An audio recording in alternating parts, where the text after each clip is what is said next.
بابا، هو احنا ليه جينا مصر؟ عشان يا حبيبتي اهلنا كلهم كانوا من مصر واتولدوا هنا.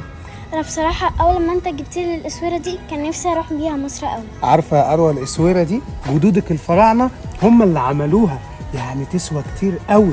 عشان كده انا كنت بحر بيه، ايه يا هوبا؟ العربيه جاهزه اوديك المشوار اللي قلت لي عليه. طب يا كابتن هوبا هتاخد اروى هانم وتوديها اي مكان يعجبها. اتفضلي يا اروهان.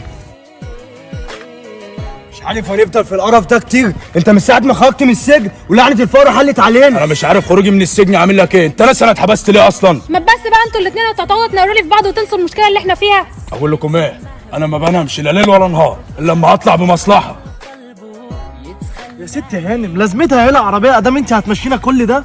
يا عم المشي رياضه، وانا كمان جايه مصر عشان اشوف حلاوتها. السلام عليكم. يا بلدينا، ما تعرفش مين هنا بيبيع اكسدامات عربيات؟ لا انت كده تنزل الحرفيين هتلاقي كل اللي انت عايزه هنا. انزل فين؟